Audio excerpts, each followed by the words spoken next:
Well, magkakaroon ng violence sa Mindanao if you're going to use military force against a peaceful expression of sentiment, against a peaceful process of seceding. Magkakagulo, di ba?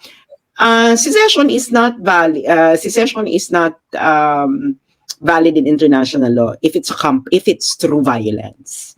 So a lot of countries frown upon it kasi nga, of course, syempre takot din sila sa kanila, no?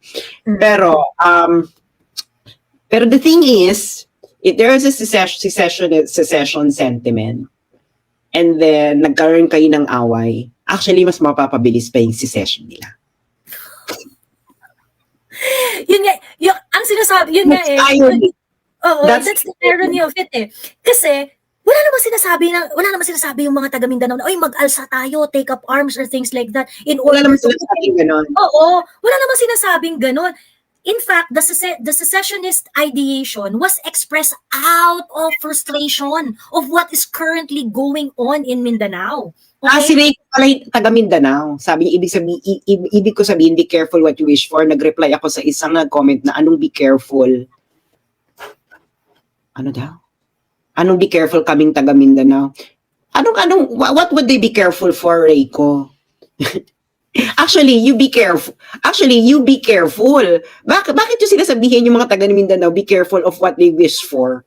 About they wish to have, to forge their own destiny. Pero ikaw, wala kang pakialam na merong 17 na EDCA site sa Pilipinas. And empirically speaking, according to studies commissioned by the US military themselves, magnet ang mga US bases for a lot of violence. Kaya wag mo kami sasabihin ditong be careful, na gusto ng Mindanao to have their own destiny. Ikaw hindi ka nga careful sa putang inang ginagawa ng presidente mo eh. Meron kang 17 US bases sa bansa mo. This is colonization all over again. Ano protection for China? Aanin ka ng China? Sa tingin mo ang Cebu lulusubin ng China? Ha, Rayco? What can they get from Cebu? Have you ever been to China? Do you really think? Ano kukunin sa'yo ng China? Bakit yung mga made in China mong gamit? Oo. Kita mo na, hindi ikaw Rayco, ang hindi careful, hindi mo alam pinagsasabi mo. Bakla. 2,000 ilang years na. 5,000 wala.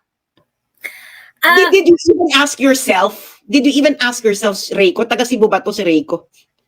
Feeling ko nasa Luzon naman si Rayco. Taga Cebu ka ba or kung saan ka ba? Did you even think why China never colonized the Philippines? It is our nearest biggest country in the world ever. Tapos sa tingin mo ngayon i-colonize ka. Bakit? Ano po proteksyonan? Paano ka po proteksyonan, Rayco? Umakyat ka nga. Anong kailangan mo protection sa United States laban sa China? Anong kukunin ng China sa'yo? Pek-pek ng asawa mo? Oo. Hindi interesado. I wanna know, anong protection ang kailangan mo sa United States laban sa China? Okay, ang tawag dito, start with White Ahas, go. Yung minamention mo kanina, your point, sabi mo, yung ganong klaseng sentiment would actually trigger it gives fire dun sa sentiment. Yes. Why did you say so? Kasi kami, nag-air na kami ng grievances namin dito sa Mindanao because specifically yung Mindanao Railway Project. Hindi ba nila alam na katapos na or completed na yung right of way acquisition, tapos dyan nila kinancel? And to think na ready yung China to give budget dun. Tapos, I think diba? the problem yata talaga sa China funding. Sa China, yes. To be fair sa BBM administration, may problem yata talaga sa China funding. Ganon. So parang umatras kasi yata talaga yung because of high interest rates. Yung China sa pagpa-fund nun. I think even before the BBM administration. But I would say, ang talagang nakaka-insulto doon, sige, wala ka ng funder, umatras ang China. So walang pera. So sinasabi nyo, kaya hindi tunuloy kasi walang pera. ba't ka nag-budget ng 500 billion para sa ayuda? Yun Bakit lang sa nga. ayuda meron kang, di ba? I mean, kung problema ka na hindi ka makahanap ng investor para sa railway, bakit may nakahanap ka ng pera pang ayuda? You know, priorities. Di ba? Yun yung doon, yun yung nakakasama ng loob doon. To be fair sa PBBM admin, parang alam ko, even before pumasok si BBM, may problema na talaga sa funding eh. Tapos eto may sinabi din yung Consul General dito sa amin na they're willing naman to negotiate yung funding. Pero bakit Okay. canceled altogether siya. Tapos ang hinahanapan nila ng JICA daw yun yung 30-year plan so paano yan magkaka-railway kami, senior citizen na ako, ganun. Matanda na ako. Diyos ko. Oo, gudugod na ako bago kami magka-trend dito. Grabe naman. Yung trend is long delayed na mga na tayo, may mga osteoporosis, may mga OSCA card na, may mga pa-yearly subsidy, ganun. So, i-delay nyo pa ng 30 Yes, i-delay nyo pa ng 30 years, which is long overdue na yung project ng yung trend. Tapos, eto pa, yung ikinagagalit namin, yung ang kupad ng response ng central government during disasters. Yes. Eto last year pa kami tinatamaan ng mga calamities like nung mga lindol, tapos yung mga ulan na hindi naman dala ng bagyo kundi ng weather systems. Ngayon pa naisipan ng central government na pumunta dito to assess our needs, tapos sasabihan yung mga officials namin na dapat mag-request muna kayo para mabigyan kayo ng tulong ng central government. Nung nakarang administration, hindi naman ganoon, proactive sila. Yes, na even days before maka-preposition na yung ng mga goods. Yes. Tapos handa na agad yung funding kasi calamity nga Paano pa magre-request yung mga officials? Yan ang main topic natin for today Yan ang main topic natin for today. Ang gago lang. Talaga yan. I mean, that also fuels the the galit, 'di ba? So, ayun. Anyway, meron ka pang gustong i-point out White Ahas? Tapos eto dun sa Marawi, for example, yung Marawi, binomba sila dun. Tapos magre-request pa sila ng kailangan tulungan nyo kami central government. Walang sense of being proactive tong gobyernong to Kaya nakakagalit Tapos what if sa mga susunod na mga buwan may mga similar na mangyari na calamities or mga attacks. Ganon din yung mangyayari na mag-request muna kami bago kami tulungan. The hell. I think sa Mindanao lang yan applicable ang request, White Ahas. Kasi if you could remember yung lindol sa Ilocos, bakit full force sila doon? Kaya nga Yes. magtataka Nag-request ba? Doon lang naman sila nag-abutan ng report noon. Yung briefing noon, doon lang naman sila nag-abutan ng report sa briefing, di ba? True. Kasi in the first place ate, Lagdemeo knew everything. Kasi kasama siya sa nabahaan yung malaking malaking sagingan niya doon sa Tadeco. So mag-request pa talaga. Ayan. And Asan si Seth, meron ka bang point na yung tungkol dun sa topic na iniwan ni Rico? Meron kang gustong sabihin doon? Ate, yung secession or yung separatist ideology, hindi lang yan siya ngayon. Even elementary pa lang ako. Ideology ba? It's not It's a actually. sentiment It is a sentiment. Yes, it's like a sentiment. Yeah, yes. Sorry for the word. It's a decade long. Even elementary pa lang ako, naisip ko na yung what if we will separate from the Philippines. Kasi when sa history naman ng Philippines, Mindanao was not really parang nasakop talaga ng mga Spaniards. That's why, diba, yung 3 star and a sun, yung 8 rays, may Mindanao ba na bayan doon? It's all Luzon. Yung 8 rays. We're only represented by a star.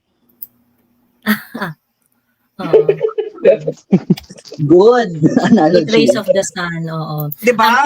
Oo. Manila, Cavite, Bulacan, Pampanga, Nueva Ecija, Laguna, Tarlac, and Batangas. See? Ayan. Even in our flag, we're only represented by a one piece. It's only the star. So that's why the separatist sentiment. Actually, tama si Arium yung isang star pa doon ang nire-represent nun, Panay Islands Panay Correct. Islands. Diba? Tsaka yung si Rico, Cebu kasi siya, he does not know na how to progress with atrocity. Yung yung Iloilo, yung Cebu, they knew how to progress without atrocities. Kami dito, we're trying our best to progress with these atrocities. And hindi lang to isang atrocity, hindi lang NPA, hindi lang MILF, kasi every corner or every tawag na to, every region ng Mindanao, it's a different group that we are fighting. Actually, kaya hindi ako, kaya yung part na sinabi ni Rico na bakit hindi priority ang Mindanao, kineme, ganyan-ganyan, yung mga ganyan-ganyan. Pagdating dun sa infrastructure project, covered talaga, very well distributed talaga yung infrastructure project, yung build ni PRRD at saka ni Lolo Art. Distributed talaga siya. Pagkatapos, yung may mga consideration na parang, ito yung economic value nung infra na gagawin. May kung gano'n. Tapos, maraming nabigyan na hindi lang Luzon, hindi lang nakasentro sa Manila or whatnot. Ganyan. Yes, ate. And also, Seth, one more thing, I think one of the reason why umokay kahit hindi priority sa infra yung Mindanao during that time, one of the priorities of the PRRD admin is peace and order, which is the number one problem in Mindanao. And the NTF-ELCAC has successfully put peace and order in Mindanao. Kasi kumalma dyan yung di ba sila Nur Meswari, kumalma yung mga traditionally kalaban ng state, kumalma sila. Yung NPA halos maubos na, ganyan. And these were budgeted through NTF-ELCAC. Kasi 'di ba after ng EDSA, yung mga NPA nagpuntahan sa Mindanao yan nandun yung mga yan So hindi mo rin po pwedeng sabihin na hindi rin prioritize yung Mindanao, ganyan. Kasi ang in-address doon ni PRRD are things that are needed by the people, which is peace and order. Diba? So, yes, ate. Oo, so parang, may rin, yung kumbaga parang, I think, PRRD, address all the things that are strategic for the country during his time. Okay? Pinantay-pantay niya yung infra kasi dapat ganyan naman talaga ang approach ng lahat ng presidente when it comes to infra. Dapat walang favoritism. 'Di ba? Dapat walang favoritism. And then, address all other issues according to its importance. Kahit naman sabihin natin na magpatayo si PRRD doon ng ibuhos niya lahat ng budget sa Mindanao, kung hindi niya na-address yung peace and order doon, di masusunog lahat lang ng traktorang gagawa ng infra doon kung di niya maubos yung NPA, di ba? So, anyway, I just parang I think Rico, if you're going to join this kind of conversation, I hope lalawakan mo rin yung pag-iisip mo na parang no, it doesn't make sense. Magduda ka rin. Baka hindi mo pa kasi na-consider lahat ng factor, hindi yung parang magko-conclude ka na hindi alam yan ni PBBM, 'di ba? Sinabi niya, Bax, hindi kami basta-basta naniniwala lang sa sabi-sabi. Kasi yung mga sinasabi ni BBM, binabangga namin sa kung ano nasa dokumento at ginagawa niya. Kaya nga hindi mapagkatiwalaan si BBM dyan tungkol sa ICC. Kasi sinasabi niya na, no jurisdiction here, we are not going to cooperate. Bakit ayaw mong isulat sa papel? Correct. Diba? Yan. Okay.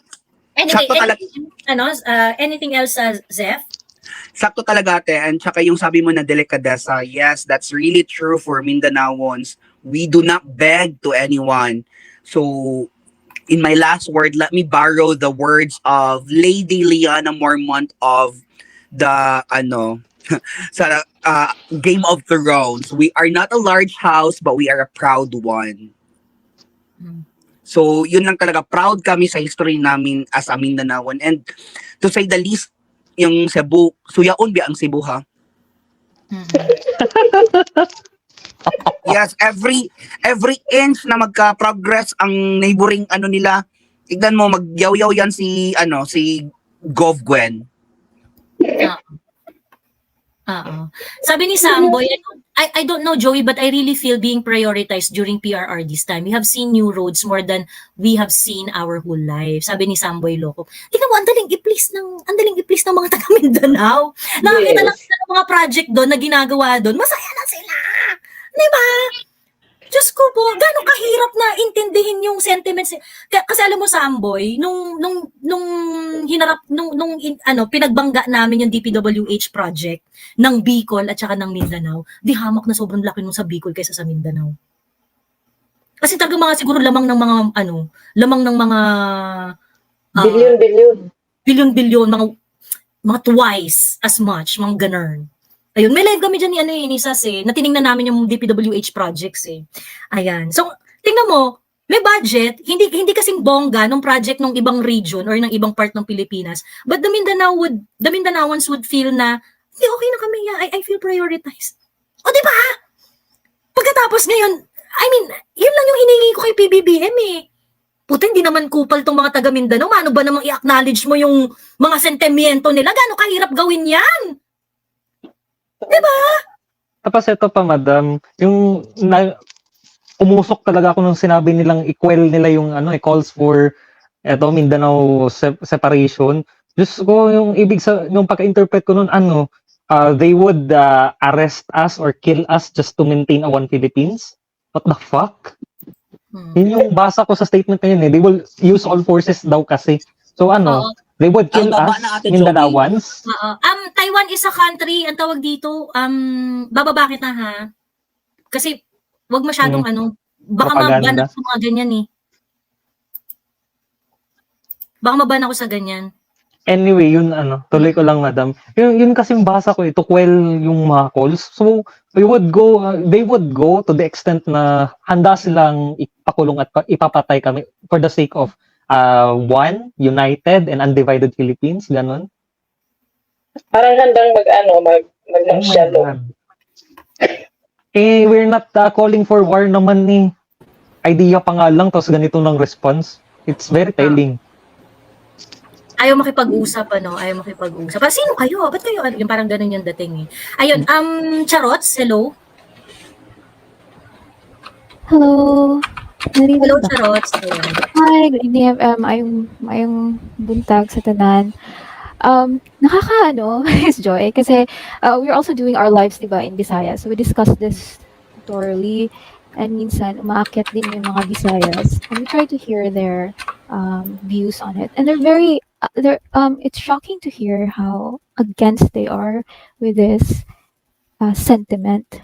And kung may mga Visayans man dito na nakikinig, especially from Leyte, Cebu, I'd just like to remind you guys that just because you just heard this sentiment now does not mean it has not existed for decades, maybe 100 years. You have to remember, Cebu is the first area in the Philippines that got colonized. Or yung si Tupa, siya yung nag-agree. The elites of Cebu allowed the religion, Catholicism, to come in. So, sobrang ingrained na yan sa inyo. But Mindanao has so many ethnic groups, and even until today, it has the only non-religious ethnic festival in the Philippines, yung Kaamulan in Bukidnon. That is by 8 tribal groups there. So, hindi talaga nasakop, as Zev said, hindi talaga nasakop yung Mindanao. And that is why may separatist movement yung mga Muslim, di ba? Merong ganong pugot. Yeah. Yes, MNLF existed, MILF existed, and nag-increase pa dun dahil kay Marcos Sr. may atrocities. Some of them were massacred. Okay, we have to acknowledge that history.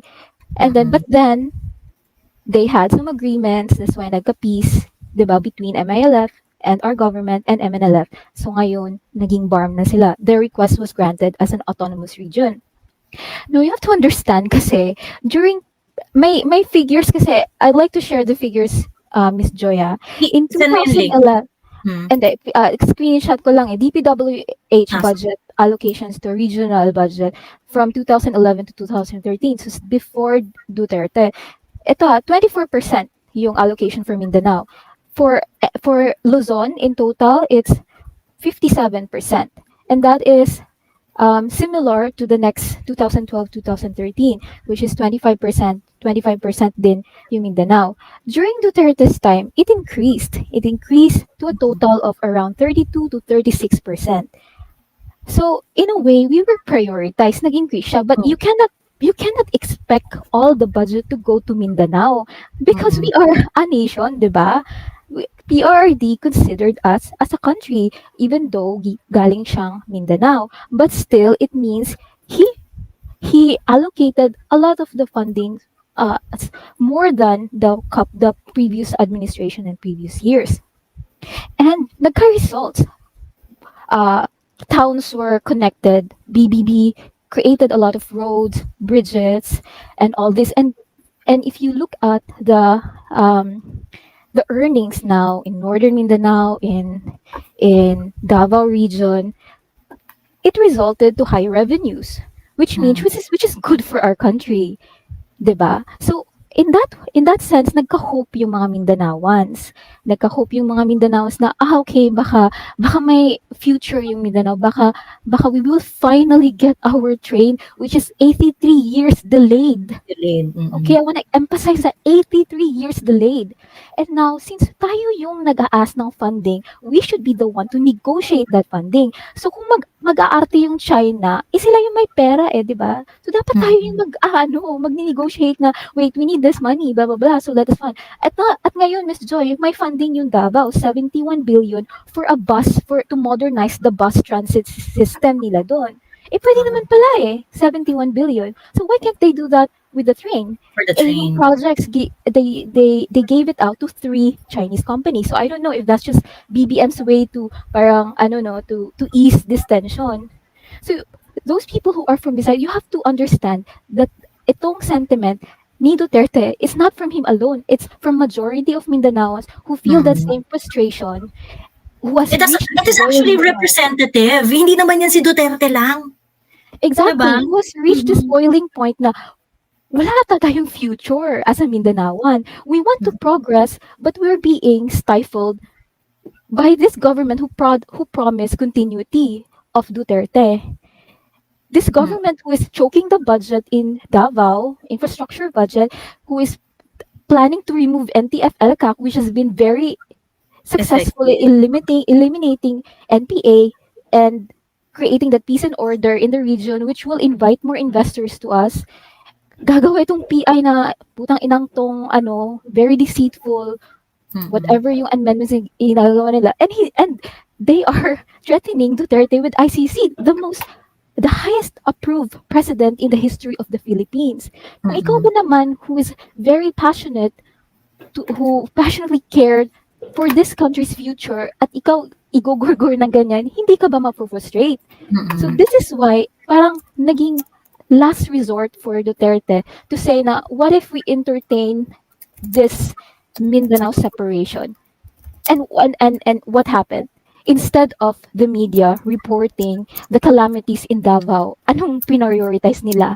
Threatening those who are entertaining this Mindanao secession. Mas maraming naging news doon. So, ayan na si Auntie Newsas. Ayan. Sige, thank you. Go ahead, si Haya. I want to finish it. If BBM really cared, then he would have assured the Mindanao population instead of parang iniipatsyapwera lang niya yung sentiment. So, yun lang naman, Ms. Joy. Thank you very much. Well said. Thank you very much, si Haya. Ang tawag dito, lagi namin kakwentuhan yan si Haya sa TikTok. Ayan. Tapos sabi ko sa kanya, ba't ikaw umaakit sa FB? Hiya daw siya. So ngayon umaakit na siya, twice na, pangalawa niya ng akyat to. And join ka lang lagi. Ayan. Thank you, charot si Haya. Charots pala. Charots ka pala dito. Ayun. Si Vic muna. Si Vic Catafias. Kanina pa to nandito. And then after si Michael. Ayan, Vic. Hello? Narinig ba ako? Yes po. Yung kanina yung kay Daddy Rico, bakit ako kasi gusto ko sana siyang sagutin. Kasi visit na visit ako sa kanya, yung alam niya, yung parang sa akin kasi yung parang wala siyang pakiramdam sa mga taga Mindanao. Which is ako naman kasi is from Bicol. Napanood ko yung live niyo na yun, lahat ng budget dati, yung tukol kay Kulong. Tapos kinapare nyo sa district ng Mindanao. So parang ako dun sa kay Rico na, hello, ano ba yung pinagsasabi mo? Sinabi niya kasi na dapat nagkaroon na ng presidente ng taga Mindanao. Dapat prioritize na ni Tatay Digong yung Mindanao, which is, hindi naman dapat ganun. Kumbaga na nga ang ginawa ni Tatay Digong kasi lahat pantay. Ay, sorry. Namali ako ng... Vic, balik ka. Sorry. Ang nare-remove ko si si White Ahas muna, tsaka si... sorry, Vic, balik ka. Ang nare-remove ko si White at tsaka si si Romy Ray kasi may pumapasok, hindi makapasok. Vic, sorry, balik ka. Naputol ka. Ayan, Michael, go Michael. Pwede na ba ako? Okay. Again, thank you for the thank you for this platform, and ayun lang, I think the topic that na naabutan ko is about sa Mindanao and about sa PI. Actually, I just want to comment on the Mindanao one. And yeah, I'm here in Dubai. Basically, I live here. And I'm half Arab. So, Filipino. Pero Filipino naman ako ng kalahati. And I was thinking, how does it look like the Mindanao to be a country? I mean, is it like an Islamic Republic? How does it look like? Is it federal? It's too early for that kind of discussion. Kasi hindi naman that is going to be the problem of the independent Mindanao when the time comes. Kasi wala. And then the transition period. Yeah. So, I just want to be realist also in the fact na ganun nga. For example, okay, granted, next year, Mindanao will be separated. What's next? What's the plan? Is there like a group? Is there like a group of... Michael, wait lang. I don't think it's going to happen with a timeline eh. Yung parang, next year, ganyan. If it's going to happen, it's not gonna happen with ganun kabilis na period. Ganun. And we are not talking here with specific kinemic kasi nga, ideation lang to. Walang timeline. Wala siyang timeline. So, it's premature and it's so, it is so premature to talk about. If you are going to be, what do you want? Ganyan. Hindi. Kasi it is an expression of frustration eh. It is not really something, wala namang movement eh, wala namang it is a sentiment that had been running, it has been a sentiment that has been running for decades, pero hindi naman siya talaga yung super na, let's take up arms, or ganyan. Yeah. It is not like, so I don't think yung question na, what kind of state are you going to be, kinemi. It's too premature to talk about. It's too premature pa, no? Yeah, okay. I agree with that. So, I just like that. I like the idea of like a separate region because their culture is really distinct. Pero when I went there kasi, of course, there's a lot of Muslim, pero meron din mga minorities. So I was like looking kung ano yung magiging parang babagay na governance doon sa lugar eh, no? And still, let's see what will happen, no? Kung paano to. Yun lang, and thank you for the live and hope everything. Sabi ni ayan, sige, thank you Michael ha, ganyan. Sabi ni Anya, I beg to disagree. I don't think this will sentiment. Anong this will sentiment? Beg to disagree. Baka I don't think it is just a sentiment, ganyan. Pero yung in-express ni PRRD, it is a sentiment. It is a sentiment. Of course, meron ng iba, may mga grupo nga dyan, mga separatist movement nga dyan na, nakwel na, 'di ba? Kasi 'di ba, na yun, na neutralize na yun. Meron yun, pero yung in-express ni PRRD is a sentiment. I'm pretty sure of that. Kasi siya mismo nagsabi, ganun eh, na hindi naman yan that if in case they're going to put it into action, it is something that is going to be lawful, respectful to the existing laws, ganyan. Ayun. I don't think it will remain a sentiment. Well, that is the question. Kasi kapag ganito yung approach ng ng administration sa pag ganito yung approach ng administration sa sentiment ng mga taga Mindanao, mafu-fuel yan, 'di ba? Mafu-fuel yan, and who knows where it will go. So, yun nga yung problema. Kung ako nga, sabi ko nga, kung ako yung president, ang approach mo dapat, you kill the sentiment, not by force, but by reassurances. 'Di ba? But by reassurances, that's how you're going to kill the sentiment so that we stay as one Philippines. Eh, hindi nga yun yung ginagawa nung hindi nga ganun yung ginagawa ng bansa. Ayan. Ng presidente. Ayun. Ayun. Hello, Offshore Opinion. Hello, Miss Joey. Hello po. Thank you for the live. Ayan. Nasa abroad ako and I am a Filipino. Of course, I'm a Filipino. I'm a Bicolano. And gusto kong mag-react dun sa sinabi ni Rico kanina. Parang di matatapos yung araw ko na hindi ako nagre-react. Thank you so Sige, go, ilabas mo na yan. Nakakainis kasi. Kasi yung parang gusto niyang parang i-arouse ba yung yung sentiments ng kasi ako like sa Bicol hindi mo masasabing yung word niya na prioritize dapat na PRRD ang Mindanao. Hindi naman ganoon si PRRD sa pagkakaintindi ko sa kasi yung mga remote areas sa Bicol, even coastal areas, nagkaroon ng mga breakwaters, nagkaroon ng connecting roads, nagkaroon ng mga bridges. Talagang siya, well diffused, well scattered yung mga projects. And hindi totoo yung sinasabi mo na parang gusto mong i-provoke kami. So ngayon utang loob na ng Mindanao, gusto mong palabasin utang loob ng Mindanao kung prioritize sila. Hindi ba? Kasi ako, we have been, may experience din ako to be in touch with agriculture, with the Department of,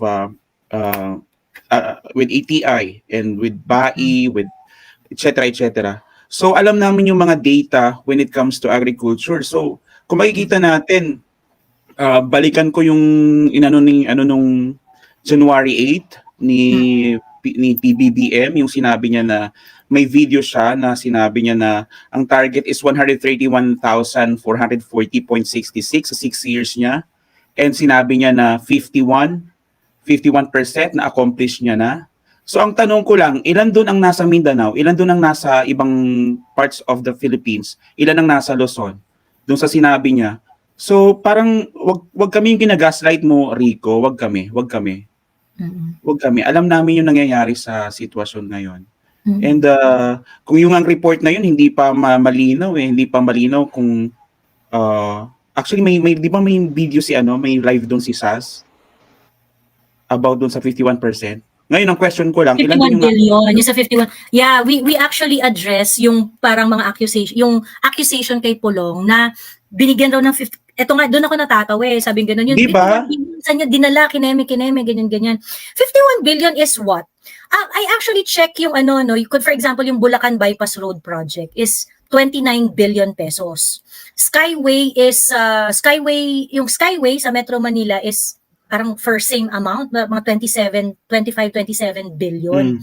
Ganon. So, pagka magsasabi ka ng 51 billion, dalawang lang yun? Dalawang highway lang yun. Correct. Philan, ba't laki na kayo sa 51 billion? Diyos me. Dalawang roads lang yan sa Luzon. Dalawang highway lang sa Luzon yan. Diba? Kaya sinasabi na parang dapat prioritize ni PRRD ang hindi niya prioritize ang Mindanao lang. I mean, in-reassure niya sa Mindanao na may presidente sila na nagwo-work na kung api sila. Totoo naman talaga, api naman ng mga api naman nasa Mindanao Aping-api sila when it comes to projects. Api, pero hindi reklamador. Yes. And even ngayon, nakita naman natin sa mga pagguho ngayon ng mga yung mga gumuguho, mga dating mga dating mga roads pa yon. And iwan ko lang kung, as I said, ilan doon sa 51%. Ang sa 51 billion ni Pulong, iba yung 51 billion, iba yung 51% na target na sinasabi ni PBBM na 51%, sabi niya maaariin kong mai-report na 51% of that na buo natin. We have built 67 3 to 8.92 kilometers, which is may video dito si Sa. So ang question ko diyan, ilan sa farm to market road na target nila, ilan ang nagagawa sa Mindanao.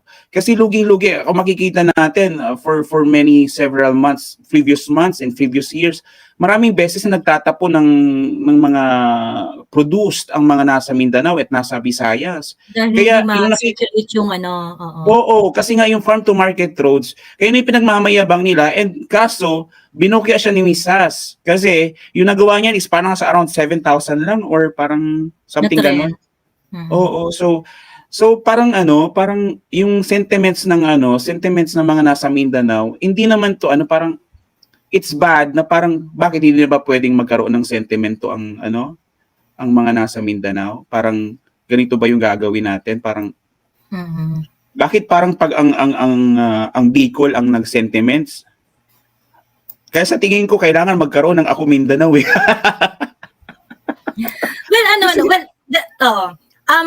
I think it is okay. It is perfectly fine to really voice out the frustration and the sentiment.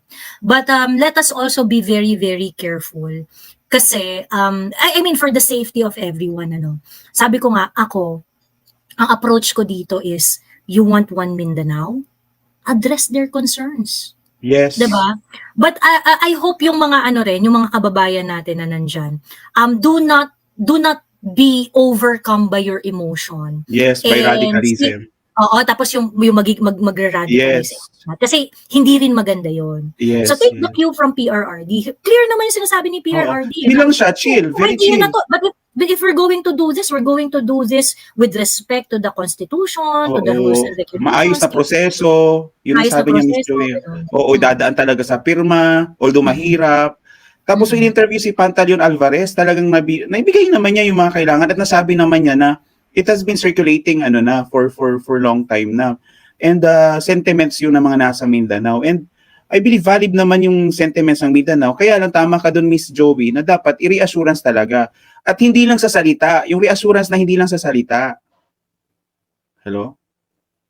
Wala, nawala si Miss Joey. Miss Joey, i-reassurance mo yung internet mo. Andiyan pa yun. Panaglag lang.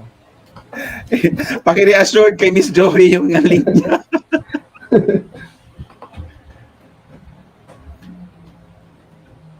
Kung pinatay na yung camera. Harar, anyari sa akin? Hindi. Ayun. Paki-reassured, Miss Joey, paki-reassured ng connection mo. So yun lang yun sa akin. Hindi mo narinig yung sinabi ko, Miss Joey. Siguro ang kailangan ng Mindanao is gusto nilang ma-reassured lang. Gusto nilang reassurance not by words, but by concrete na mararamdaman talaga nila na nagsisimula. Kasi mababaw naman. Actually, ang mga nasa Mindanao, masasayahin yung mga yan eh. Masasayahin sila mga bugoy-bugoy ba? So, actually, madaling i-please. Si, kanina nga may nag-comment dito. Actually, feeling ko naman na prioritize na yung Mindanao. Diba, feeling niya na prioritize na even with the with the glaring lesser budget that was poured in Mindanao during PRRD time. yes.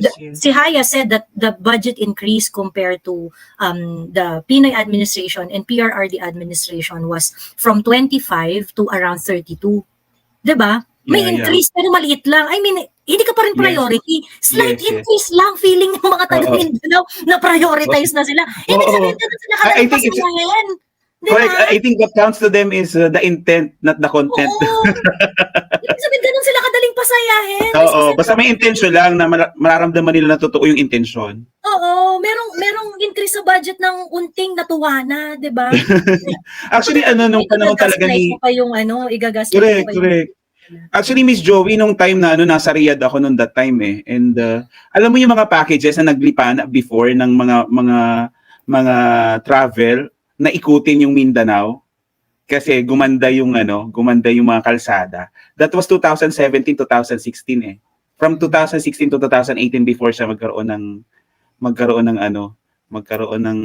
actually mga OFWs yung mga kakilala ko. Tara, ikutin natin yung naging uso yun dito eh. So sabi parang tara ikutin natin yung Mindanao, maganda yung Mindanao, yung Siargao, yung Davao, yung Lanao, konektado na siya. So parang nung nangyari parang at least naramdaman ng kaya I believe na mababaw talaga yung na. Ang siguro kailangan gawin ngayon ng administrasyon is kumbaga alam mong galit na yung tao, di ba pag alam mong galit yung isang tao at may reklamo siya sa'yo, kaibigan mo, hayaan mo lang siya, pakikinggan mo lang siya. You listen, you empathize, alam mo yung ganon. Hindi yung porque si session, parang ano na kagad, paghihiwalay na kagad. So, I believe sentiments siya, and valid sentiments siya. So, yun lang yung sa akin. Sabi ni Brad Pards, parang, thank you, thank you, offshore opinion. Sabi ni Brad Pards, parang madaling utuin ng dating Joey, medyo sagwa pakinggan. Hindi, pero, di ba? Hindi naman. Ang tawag dito, I am just saying that, hindi naman demanding yung yung mga kababayan natin dyan sa South. Diyos ko po, sobrang sobrang linya, di ba? Parang it has been going on for a very, very long time. Di ba? In-endure ng mga taga Mindanao. Hindi naman sa sinasabi ko na parang inuuto or whatnot. Pero yung patience nila, it takes a lot to really offend them. It's very easy to really please them. Hindi madali silang utuin. Pero ibig ko sabihin, do not take advantage of their nature na mapagbigay. Yes. Di ba? Remember, galing sa kanila mga export natin. Yung banana, yung natin i-take advantage Del Monte. yung pagiging mapagbigay nila. Actually, sa totoo lang, maganda yung analogy dyan ni Crisette. Kasi ang sabi ni Crisette, yung Mindanao yung parang asawa mo na binubugbog. Yes. Pagkatapos, nung nagtanong siya kung bakit mo siya binubugbog, nung gusto niya nang lumayas, ikaw pa yung nagalit. Parang ganon. Alam mo yun? Agree. Sa totoo lang, ganun yung ganun talaga yung dating eh. Correct. Ganun talaga yung dating. So parang, ang sa akin naman, huwag naman natin abusuhin yung nature nung May karapatan naman actually magkaroon ng sentiment sa mga taga Mindanao kasi unang-una karamihan sa mga agricultural products na na-export natin galing sa kanila. Pati mga minerals galing sa kanila. Ayun. So ngayon ang tanong doon, may train ba sa Mindanao? Yun ang sentiments nila, wala pa kaming train. So yun lang, I mean, mabait naman mga taga Mindanao. Siguro kailangan lang talaga, tama ka doon, agree, second time around, I think kailangan lang talaga iparamdam sa kanila. Kailangan maramdaman nila na they belong. Assurance and reassurances. Oo. Parang sa Miss Joey, parang sa company na why bribe them with incentives kung hindi mo pa naibibigay sa kanila on time yung sahod nila. Oo. So, why ba force them to stay? Sabi ni Sas, "Hoy guys, ang tawag dito, hindi makapasok si Sas." Teka lang ha. Ayan. Pakibaba na ako, Miss Joey, pakibaba na ako para makapasok si Miss Sas. Okay. Sige. Thank you, offshore. Sige po.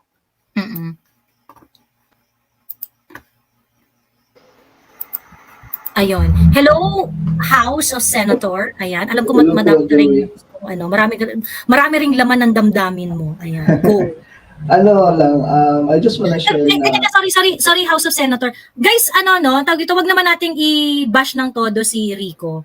Kasi parang feeling ko, si Rico, kulang lang talaga yung pagkaintindi niya. I think si Rico nanggagaling doon sa pagmamahal niya sa bayan. Kaso nga lang, ang sinasabi lang namin dito, Rico, kung gusto mong mahalin yung bayan mo, alamin mo din yung history niya. Hindi po pwede yung mahal-mahal mo lang pagkatapos hindi mo naman inaaral. Ganun. Ayun. So, ang tawag dito, bago kita pagsalitain, House of Senator, gusto ko lang i-welcome ang ating cosmological woman of the universe na walang magandang desisyon sa buhay, underdog style. Ayan. Hello. Hi, everyone! Ano yun? Ayan, kanino yung feedback? Sige, yata ang kalayan yung feedback. Hello everyone! Nagbabasa ako ng maayos. Diyos ko, ito bang paglalaanan ko ng panahon? Charot. Chika, bakit mo ako in-invite? Ginulo mo ang aking pagkababae. Charot. Hindi kasi may umakyat dito kanina. Tapos ngayon, nababad trip siya kasi nga, sabi niya, bakit harap-harapan ng gustong biyakin ni Duterte ang Pilipinas tapos sinusuportahan niyo pa rin. So nababadrip siya. Tapos yun nga nung nalaman namin siya pala ay what? Siya pala ay hindi niya pala alam yung sentimento, hindi siya aware, hindi siya ang history ng bansa niya. Ayun nga. Kasi ang sabi niya, kaya daw ayaw niya is because may history raw ng violence sa Mindanao. So therefore, dapat daw hindi natin sinusuportahan yung mga secessionist ideations na yan. So hindi nila alam kung yung It will be violent because Mindanao has the history of being violent. so alam niya yung history kung ba't may violence.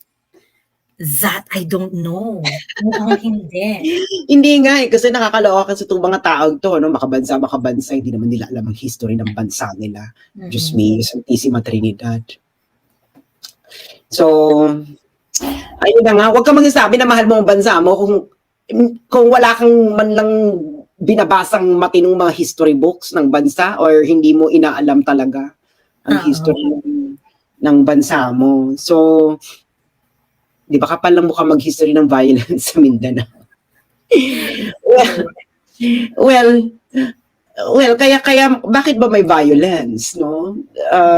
Why is there violence? Ano ba yung pinaglalaban nila? There is a historical justice angle there. Kaya nga kailangan pag-aralan ng history, mga ineng, no? Wag kayong Diyos ko wag puro TikTok. Hindi, ang problema kasi sa atin din, no? Problema kasi sa atin, ang bookstores natin, wala silang masyadong mga libro about this, no? Malalaman mo lang ito, mag-aaral ka sa UP. Sa UP kasi, this is, mas maganda ang discussions nila dito to some extent, Ateneo and even LaSalle. Pero pag wala ka sa mga ganyan, this is not really being discussed the way, people from UP understand it, especially from UP, no? Kasi mas grabe ang research work sa UP. So, 'di ba? So ayun ang eksena, hindi talaga siya kaya hindi ko masasabi na itong mga taong tunay nagmamahal. Alam mo, yung mga taong ganyan, syempre hindi rin nila kilala si Claro M. Recto. Wow. Diba? Si Claro M. Recto po ay isa po itong fierce nationalist. Yes.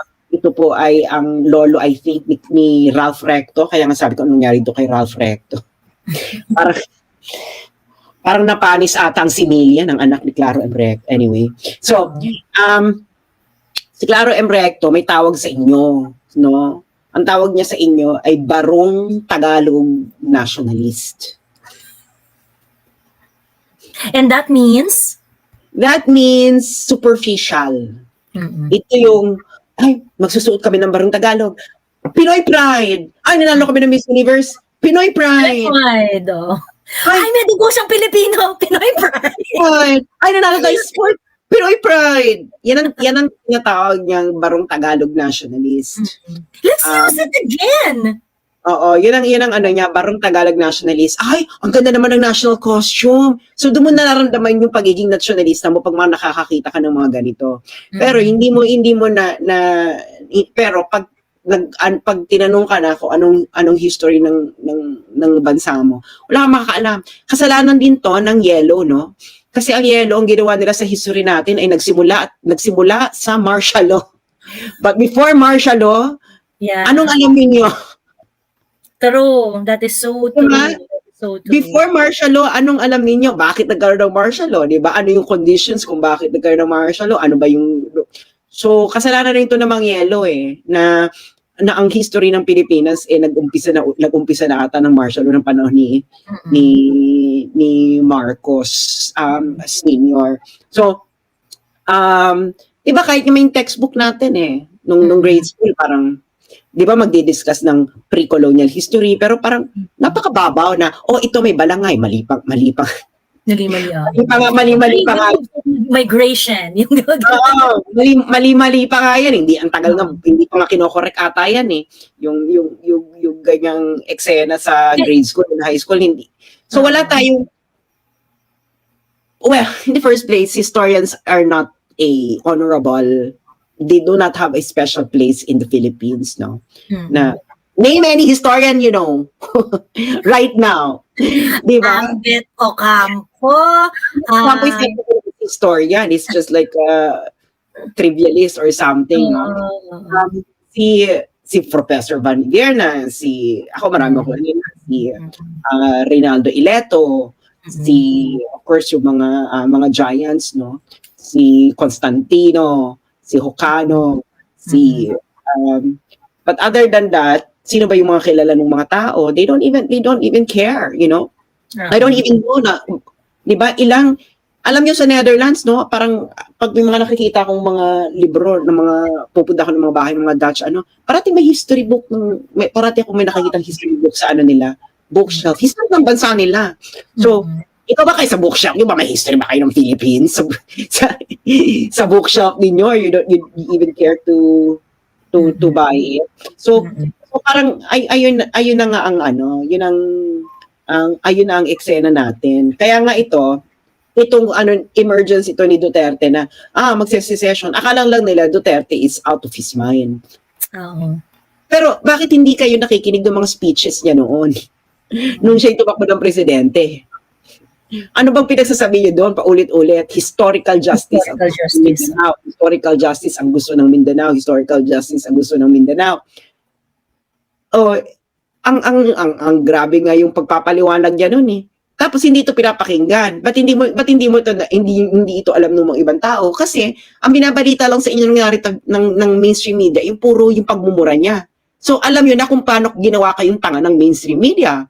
So yung iba rin naman, maraman silang pakialam, they don't care of deepening their knowledge and understanding. So yun yung eksena nila. So ang mga chika nila kaya ngayon lost ngayon yung mga tao, but from the people of Mindanao, alam nila yung pinaglalaban ni Duterte. Alam ng mga taga Mindanao ang history nila. Correct. And that is yung mga comment like, ito kasi si Duterte yung ganyan. They think that Duterte is trying to parang ang dating kasi ang pagkaintindi nila, dapat Duterte hindi ka nagsasalita ng ganyan para yung mga taga Mindanao hindi ganyan yung damdamin nila. Not thinking that whatever Duterte is verbalizing is an existing sentiment. Matagal naman niya.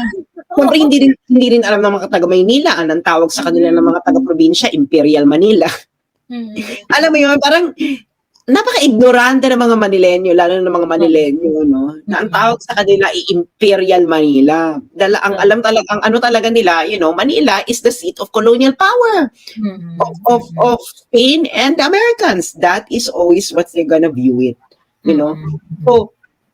So yun ang yun ang eksena ng buhay-buhay diyan na sabi, tama si Dico, wala naman siya sinasabi na magigera eh. Sinasabi niya pinag-uusapan is the legal way of secession, and there is actually a legal way of seceding. Yes.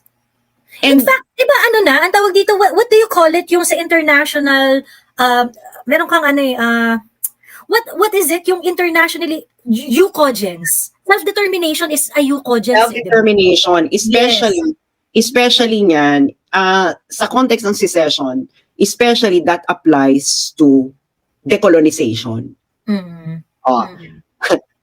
So kaya ang ano niyan is hindi naman natapos ba ang colonization ng Pilipinas or ng Mindanao? Yun ang tanong ng Mindanao, natapos ba yung colonization nila?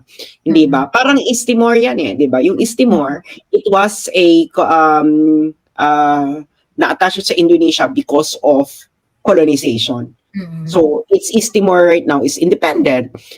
Yun yung kanyang pinaguhugutan ng East Timor, and that applies as well to Mindanao, no? In the context of decolonization, may laban sila, di ba? Kasi nga, what is Philippines? Philippines is a colonial invention. There's no Philippines before. There was no Philippines before, but there was already different kingdoms of Mindanao. So alam mo yun, na parang ayun yung ine-eksena nila. Well, you can have some form of unity, but I think the best way to do it is to have a confederation. And everyone will have some sort of autonomy, pero meron kayong unity and you are united for some reason. So eto yon si Reiko yung kausap namin kanina. Umakyat siya kasi may work na daw siya kaya bumaba na siya. Pero, Reiko, ikaw ang dapat maging careful. Kanina I demonstrated that you said a lot of things that you don't know.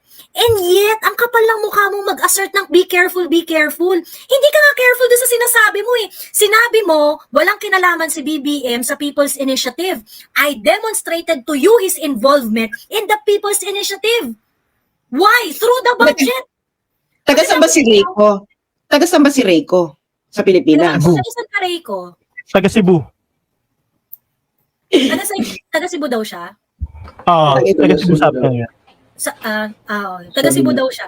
So ngayon parang Rico, yung sasabihin mo be careful, ikaw nga you're not careful enough to check on the history of Mindanao. Ikaw nga you're not careful enough to check the involvement of PBBM dito sa People's Initiative.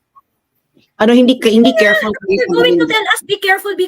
You are not careful. So tigil-tigilan mo kami, Reiko. Alam mo, Reiko, you have to be careful because your sentence doesn't make any sense. Careful what you wish for. Hindi careful kayo taga Mindanao Highs. Can you write a coherent sentence so that I can be convinced that you know what you're talking about in the first place? Moving on. So yun yung basis niya, no? Well, magkakaroon ng violence sa Mindanao if you're going to use military force against a peaceful expression of sentiment. Against a peaceful process of seceding, magkakagulo, di ba? Secession is not valid. Secession is not valid in international law if it's through violence. So a lot of countries frown upon it kasi nga of course, syempre takot din sila sa kanila, no? Pero the thing is, if there is a secession sentiment, and then nagkaroon kayo ng away, actually mas mapapabilis pa yung secession nila. Yun nga, ang sinasabi, yun nga eh. That's the irony of it eh. Kasi, wala naman sinasabi yung mga taga Mindanao na, oy, mag-alsa tayo, take up arms or things like that. Wala naman sinasabing ganon. Oo, wala naman sinasabing ganon. In fact, the secessionist ideation was expressed out of frustration of what is currently going on in Mindanao. Okay? Si Reiko pala taga Mindanao. Sabi niya, ibig ko sabihin, be careful what you wish for. Nag-reply ako sa isang nag-comment na anong be careful. Ano daw? Anong be careful kaming taga Mindanao? What would they be careful for, Reiko? Actually, you be careful. Bakit yung sinasabihin yung mga taga Mindanao, be careful of what they wish for? About they wish to have, to forge their own destiny. Pero ikaw, wala kang pakialam na merong 17 na EDCA site sa Pilipinas. And empirically speaking, according to studies commissioned by the US military themselves, magnet ang mga US bases for a lot of violence. Kaya wag mo kami sasabihin ditong be careful na gusto ng Mindanao to have their own destiny. Eh, ikaw hindi ka nga careful sa putang inang ginagawa ng presidente mo eh. Meron kang 17 US bases sa bansa mo. This is colonization all over again. Ano protection for China? Aanin ka ng China? Sa tingin mo ang Cebu lulusubin ng China? Ha, Reiko? What can they get from Cebu? Have you ever been to China? Do you really think? Anong kukunin sa'yo ng China? Anong kukunin sa'yo ng China? Bakit yung mga made in China mong gamit? Oo. Kita mo na, hindi ikaw Reiko ang hindi careful, hindi mo alam pinagsasabi mo. Bakla. 2,000 ilang years na. 5,000 wala. Did you even ask yourself? Reiko? Taga Cebu ba to si Reiko? Feeling ko nasa Luzon naman si Reiko. Taga Cebu ka ba or kung saan ka ba? Did you even think why China never colonized the Philippines? It is our nearest biggest country in the world ever. Tapos sa tingin mo ngayon i-colonize ka. Bakit? Ano po proteksyonan? Paano ka po proteksyonan, Reiko? Umakyat ka nga. Anong kailangan mong protection sa United States laban sa China? Anong kukunin ng China sa'yo? Pek-pek ng asawa mo. Oo. Hindi interesado. I wanna know. Anong protection ang kailangan mo sa United States laban sa China? What? Sas, may ano nga, Joey, may ano nga si Haya dyan, yung one question niya against that narrative. If you look at the history, tell us a country that China bombed ever. Or colonized, yeah. Mm-mm. Ever. And then compare it to USA, who funds a lot of wars, who sends a lot of ballistics against countries. Compare it to China. Now you think all of a sudden China will bomb the Philippines? Are we that special of a country? No, are we that stupid to think about it? Oh, special. Are we that stupid? Are you that... Na-colonize ng China ang Tibet? Actually, no. No. Oh, ayan na naman. Ito na naman si Reiko. Reiko, wala ka namang alam sa history. Diyos ko, Lord. Reiko, ano ba yan? Reiko, wag kang tumanga. Alam kong tanga ka. Nakita ko na yung profile mo. Wala kang alam. Do not argue based on ignorance. Kung wala kang alam, pwede ka naman tumahimik, tas magtanong ka. Pero wag kang magmamaganda na may alam ka. Ang tanong ko sa'yo, Reiko, anong protection ang kailangan mo laban sa China from the United States? Tell me. Sabi ni Reiko, wag kayong mag-adominim. Ikaw kaya kanina ka pa nag-adominim. Reiko, Ano, Reiko? Pag sinabihan kang tanga, hindi yun ad hominem. Description yan sa ginagawa mo ngayong gabi. Di ba, I proved already na tatanga-tanga ka dun sa assertion mo na walang kinalaman si BBM sa PI? When in fact, he signed the insertion of 12 billion budget for plebiscite? Reiko, what about WPS? Anong protection ang kailangan mo about WPS? Tell me. Oh, kita mo? Ito yung produkto ng ginagawa kayong tanga ng mainstream media. Hindi kayo nag-iisip ng malalim. Okay? Ikaw, Reiko, sabi niya, WPS, really? Yeah, I'm asking you. Kita mo, bakit ka magtatanong? Pwede mo namang sagutin ng diretso, ano ang kailangan mong proteksyon? Why can't you say it clearly? Kasi if you know, it should be easy eh. If you know, it should be easy to answer. Parang ako, kayang-kaya kitang, di-mainstream source ko. O sige, anong source mo, Reiko? Maglatagan tayo ng source. Anong source mo about the history of the Spratly conflict? Of the South China Sea conflict? Anong alam mo dyan? Deterrent versus, kita mo, okay, Reiko, define deterrence. Ayan na naman si Reiko. Kita mo, alam mo yung mga pinagbabasa nito, yung hindi niya alam kung ano yung ginagamit mga terms. No, Reiko, sabi niya, ako daw ang source ni Reiko. Kung ako ang source mo, ba't kanya ka mag-isip? Si Coach Jarrett ang source mo? Bobo, wala namang alam yun. Ano namang alam ni Coach Jarrett? Sige nga, Reiko, panindigan mo yan, umakyat ka kung tama yung citation mo. Oo nga, umakyat ka. Magkakalaman tayo dyan kung anong klaseng level ng Are you ready for this conversation? Because if you are going to assert na ang sources mo ay si SAS, you better be ready na i-demonstrate sa amin ang level of comprehension mo sa sinabi ni SAS. Oo nga, Reiko, umakyat ka. Kung totoo may pinaglalaban ka, umakyat ka. Wala pa akong break. Wala ka pang break. Kanina ka pa, nandiyan ka sa Facebook. Ano yan? Diyos ko, doy. Diba, hindi ganito na lang, Reiko. Ano ang pinag-utagatan ng South China Sea conflict kung talagang nagbabasa ka sa akin? Anong pinag-ugatan yan? Quiz time. Okay. Huwag kasi tayo magsisinungaling, Reiko.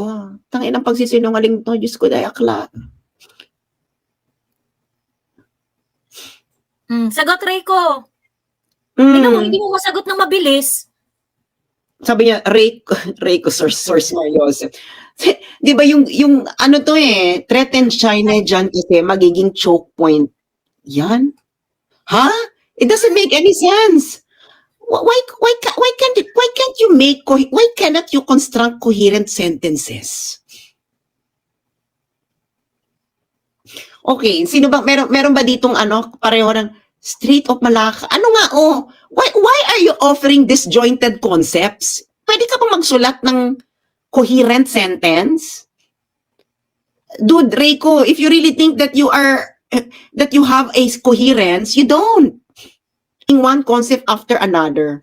Naka-lecture enjoy na po ako sa Team JDV. So ano ba to? Sino bang parehas ni Ray kung ang paniniwala at umakyat kayo? Naalala ko, no?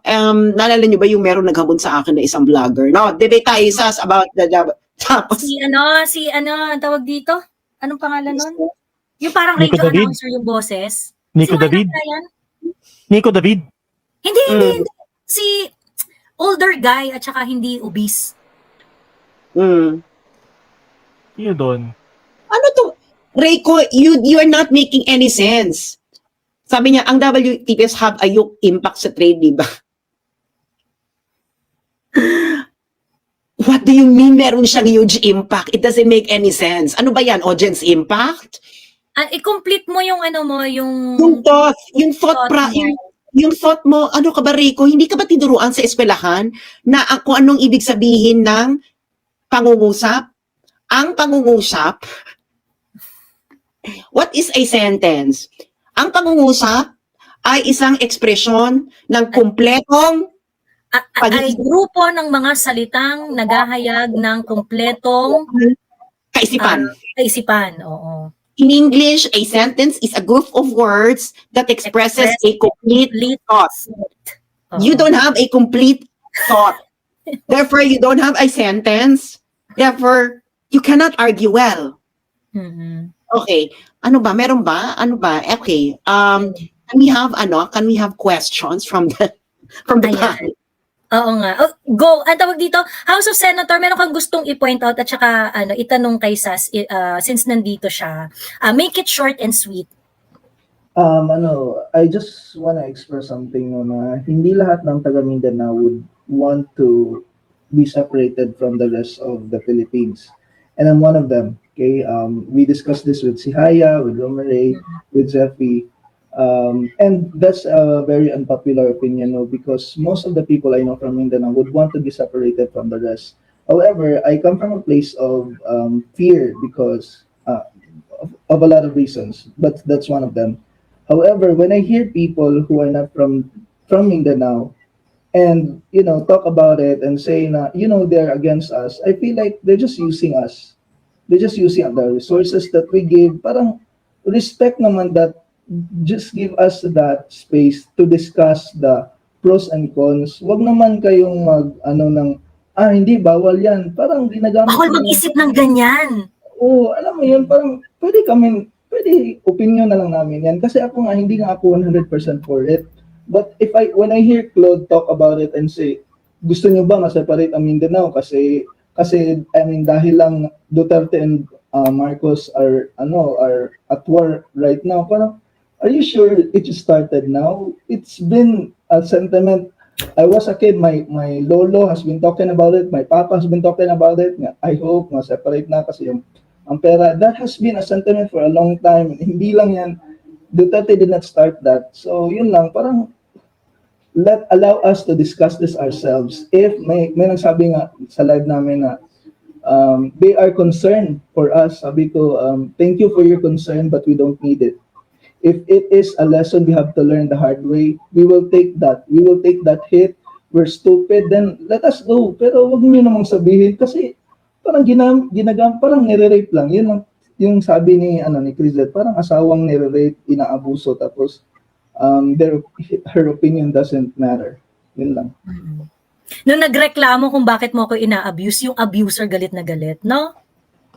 O tapos parang bawal ka magsalita. Okay, dapat ka lang. Dapat you just let me rape you, let me abuse you. Pwede magsalita naman kahit minsan. Alam mo yun. Thank you, House. Ayan. House, ibababa mo na kita, ha? Ayan, sige. Thank you, House. Thank you for sharing. XXRUZ. Hello? Hello. Hello. May question ako. Thank you sa may question ako. Hindi ako pro Marcos pero ito yung tatanong ko. If sa mata ng mga DDS maganda yung drug war, bakit hindi pinaaresto ni Duterte si Marcos? Since nasa watch list naman pala siya. Well, if this includes yung mga malalaking drug lord katulad na Peter Lim. Kasi po sa batas po natin, ang mga drug users po ay hindi po inaaresto. Sila po ay binibigyan ng panahon na makapagparehab. Actually, XX, ano kasi, ine-equate nyo kasi yung parang yung drug list, ganyan-ganyan, yung ano, ganyan. PRRD never referred to BBM as as a drug lord. Okay? Sinabi niya, si BBM Ay, adik. ay addict, 'di ba? Ay addict. How do we treat addict in our society? Nire-rehab, 'di ba? 'Di ba nung si PRRD nung ni-launch niya yung drug war, pinasuko niya lahat ng addict na dapat magpa-rehab kayo, ganyan, ganyan. And ang daming sumuko. Pati yung mga pusher na small time actually sumuko din. 1.7. Yes, oo. And also, ang tawag dito, kumbaga, he actually give space dun sa mga drug addict na magbago kayo, ganyan. And also, yung tokhang na approach ni PRRD dito sa war on drugs is actually, tok-tok pakiusap. Pag alam niya na ang family member mo ay drug addict, pakatukin niya yung bahay ninyo at sasabihin na, nanay, tatay, yung anak nyo addict. Pagka iyan, wala kayong ginawa dyan at yan ay naging salot ng lipunan, pasensyahan tayo. Okay? So ngayon, your question, bakit hindi inaresto? Is it out of character dun sa war on drugs ni PRRD? It is not. Okay, now, during the speech of PRRD, kahit si PRRD, tinanong niya, ang tanong dyan, sino ang nagsusupply sa kanya? Okay? So, there, you can actually see that hindi naman niya nire-refer na drug lord si BBM eh. Drug user. And ang problema sa drug user, hindi nga maayos ang pag-iisip. And PBBM happens to be the president of this country and we cannot afford na laging bangag ang isang presidente because our future depends on his, his thinking. Yun yung issue ng XX. Well, tama yung tanong ni XXRY, no? Pero maraming possibilities. One possibility is baka sinabihan siya nandito sa drug list at baka naman kasi nanako magpapareho. O hindi nagagamit. So kaya hindi na siya pinangalanan diyan. Wala namang pinangalanan na addict ng mga politiko doon sa drug list sa narco list ni Duterte. Mga pinangalanan doon is yung mga pulis na involved sa drug trade. So hindi naman pinangalanan. So, marami politikong addict. Hindi lang si Marcos, pero pinangalanan niya yung mga protector, yung mga yon. Kasi alam ko yan, no? Alam ko yung hindi dahil sa nasa watchlist kayo nuhuli ka kasi meron akong relative. Hindi nga kaya ayoko ng shabu, no? Meron akong relative na addict sa shabu. Nandun siya sa watchlist. Sabi ko talaga, bahala ako. Sabi ko talaga, ay naku, pag sinabihan ko yung mga kamag-anak, pag hindi yan nagbago, bahala na kayo. Sabi ko, and this experience, is across the board. You talk to a lot of family. Alam nila na yung kamag-anak nila nasa watchlist dahil nga addict. Yeah. Hinuli ba? So, ayun, XX. So, parang tingin ko you really have to, actually, nung una nga, nung mga tinatanong nila yan, na parang, sige, let the president explain it, ganyan-ganyan, na parang, kaso parang ginawa rin siyang bala nung mga, anti-Duterte, na hindi, dapat hinuli niya, dapat kineme niya, ganyan-ganyan. So that is why, yung isang episode ko actually dito, we look back dun sa war on drug, na parang, ano ba yung treatment ni PRRD sa mga addict in the first place? Oh, 1.6, 1.7 million lang sumuko, no? They're all out. Di ba in-arresto? Oh, kasi di ba inano na nga namin to, no, na nakafocus kasi yung mga tao sa namatay, pero hello, most na na-apprehend sa war on drugs are buhay. Less than 1% lang ang namatay. So if we're gonna look at that number, yeah, you can cry for 20,000, but the truth is, sabihin na natin na 20,000, which is not a true number dahil nasan ba yung 20,000 bodies? No one can produce 20. Ha? Nasa Rappler. Oo, no one can produce 20,000 bodies. Di ba nakita nyo ng COVID? Yung sa New York, iba, ilang katawan pa lang yun, 1,000 or 5,000 dead, wala na silang mahanap ng paglilibingan. Kahit sa Italy, di ba? Ilan ba yung namatay sa Italy? Parang wala pang 5,000 yung namatay sa Italy ata nung mga matatanda, wala na silang magpaglibingan, nakakalat na lang yung mga bangkay. Tayo bakla 20,000, saan ba nilagay yan? 20,000 na yan. Di ba? Parang, nasan yan? Anyway, so yun yung na pag titingnan mo yung statistics, mas marami yung buhay na buhay. Yung mga anak-anak OFW mga OFW nga natutuwa sila, nagtabaan yung mga anak. Yung mga nasa Netherlands ako, yung mga kapatid nila, kamag-anak nila na mga adik, na wala na sa pag-aadik. Pero may mga natatakot din ngayon kasi bumalik na sa pag-aadik yung mga kamag-anak nila nung nawala si Duterte. So maybe there is a problem. Charot. Anyway, so yun ang eksena natin, no. Bakit si pero tama yung tanong. I believe na explanation yan in the future kung bakit hindi siya pinahuli. Dahil nga adik lang naman. So ayun, does that make sense with you, XX? Para sa akin, parang ano lang, 50-50. Nagets ko yung 50, yung 50 parang hindi ako na ano. And what stops you from being convinced? Kasi nung panahon ni Duterte, meron talagang innocenteng na kunwari yung warrant of arrest. Wala namang warrant of arrest, pinapahuli yung tao kahit inosente. Pero yung malalaking drug lord talaga, tulad nila Peter Lim, hindi sila pinapahuli. Kasi katulad May standing warrant of arrest si Peter Lim. May warrant of arrest si Peter Lim. Ayun nga siya. Ayun nga, pinapahuli siya pero hindi siya hulihin. Pero yung mga walang warrant of arrest. Nagtatago siya.